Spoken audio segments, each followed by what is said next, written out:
This upcoming week is going to be the final week of the group stage for OGN Apex, this Korean tournament that has been going on for quite some time now, with 4 Western teams and 12 Korean teams. So it's a pretty big week we have coming up. On Monday, Tuesday, and Wednesday, we have some of those group stage matches to finish off the group stage. And then on Friday, we already have the playoffs starting with 2 of the 4 quarterfinals. So a lot of competitive Overwatch this week. And for those of you who are interested, here's going to be a bit of a preview as to what to expect, really. So let's start with Group A. This was, of course, the group that Rogue was in. Rogue is one of the best, if not the best team in the world. They won, of course, the Atlantic Showdown back in August. They finished second of the group stage at the Overwatch Open, and they won the Chinese tournament, the APAC Premier. They're overall one of the favorites to win this entire tournament, so I fully expect them to take care of business versus Flash Lux tomorrow as the first match of the day. Flash Lux, we haven't seen them play since the very first day of this entire competition against RG Titan. It was a very sloppy game, and considering how poor the Rhinos have played overall, I don't think too highly of Flash Lux overall. Right, so I also expect Afrika Blue to be able to win against them on Tuesday. Afrika Blue, of course, you have Arhan, who was at the Overwatch World Cup with Team Korea. He's their mainly Genji player. And yeah, Afrika Blue is overall just a much stronger team, one of the best teams in Korea, in my opinion. So I pretty much envision Rogue taking first place, followed by Afrika Blue with the second place. But yeah, it's true that we haven't seen Flash Lux play in a month, but I think it would be pretty much a miracle if they can manage win off of either of these teams and qualify. So let's move on to Group C. We're not quite going to be doing them in order. So Group C is the group where we had both Team Envious and Lunatic High. Now, they're both already qualified. There's just going to be one game on Wednesday versus Mighty Storm. That is Lunatic High versus Mighty Storm. Mighty Storm is one of the weakest team in this entire tournament, right? They got 3-0'd and 3-0'd by the 2 other teams, so I expect a fairly convincing win by Lunatic High. The honorable mention here in this group is Conbox T6. Despite the fact that they're not going to be qualifying for the playoffs, they're a pretty strong team. They took a map off of Envious, Volskaya, where Envious was doing some weird stuff in terms of composition. But against Lunatic High on last Friday, they actually won the first map, the King of the Hill. Then they drawed on Numbani, therefore forcing a tiebreaker on a best-of-1 on Nepal, which they lost, unfortunately. Then on the other map, which was also Volskaya, they drawed again. And once again, unfortunately, they lost a best-of-1 on Nepal for the tiebreaker for that map, right? So if they had won those both best-of-1s on Nepal, they could have just won this entire series 3-0. But unfortunately, this 3-1 is kind of deceptive for Lunatic High. So I really think Conbox is probably the strongest team that's not going to be able to make it to playoff, and stronger than some of the teams that are going to be making the playoff. So it's a bit unfortunate for them, but I expect to see them again in the future, and I expect some pretty good things. Okay, so let's move on to some of the more interesting groups where things are still up in the air, and we're going to have Group B. So that's the game that we have tomorrow. That's BKStars versus NRG.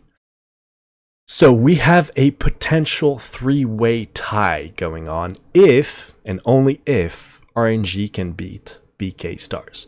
Now, RNG looked pretty awful on Wednesday when they lost 3-0 to Kangdu Unsea.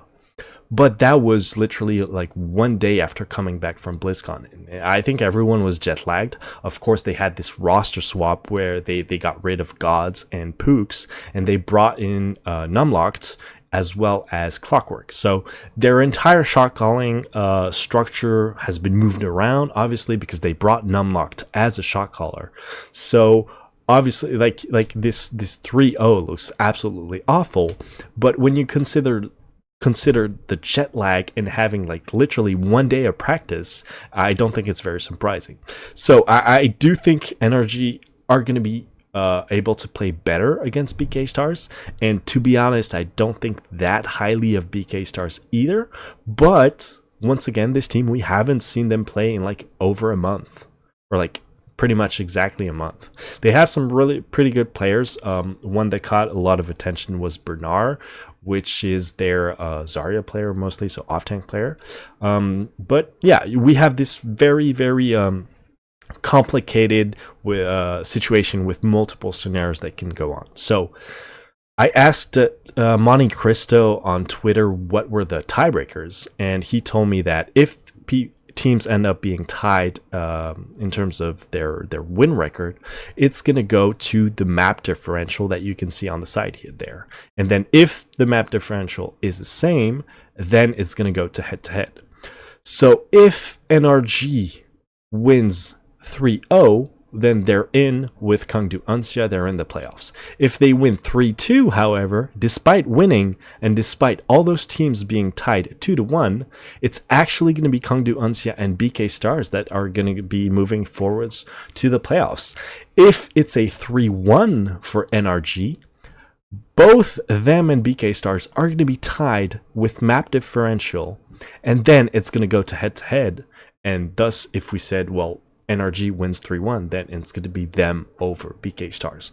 So literally, BKStars just needs to win 2 maps, and then they're in the playoffs, even if they lose that series, right? So it's going to be really hard for NRG.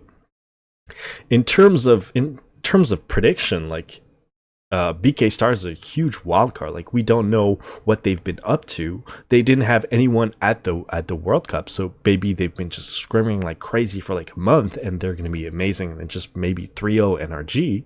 But maybe NRG with a few days, extra days to kind of figure out their shot calling and get used to their new DPS and new Lucio player, maybe that's enough to win. That one's really up in the air, and I don't really know what to expect. So very interesting match to look out for. It's going to tell us a lot about these two teams moving forwards. Like, whichever of these teams goes to the playoff, like at this point, we don't really know how good they're going to be against the other groups. So yeah, a series to look out for. Let's move on to the final group now. It is Group D. Now, this is the group where Reunited got quote-unquote upset by Runaway on the first week of competition. Reunited also had a bit of a roster swap where they had Unfixed move from flex to DPS, and then they brought Onigod as a flex player, and that first series was pretty much awful. The surprising thing in this group is really Gangdu Panthera really falling flat on their asses. Like, they were supposed to be one of the strong teams of this tournament because they have 3 of their players that at one point were like the 3 world leaders in terms of skill rating. But in game, they really only played a 3-2 composition with Evermore pretty much always on the Roadhog. They were very predictable, and since Reunited had so much experience playing against NIP back in Europe, I think maybe that helped them to win against Panthera. But then Panthera also fell to LWBlue afterwards, right? So it's very interesting. Like, if Runaway wins versus Panthera but then loses to LWBlue, once again here we can have a situation with a 3-way tiebreaker. And since we have like 2 games, there's a lot of potential scenarios. Overall, I don't think Runaway or LWBlue are as good as a team as Lunatic High, for example.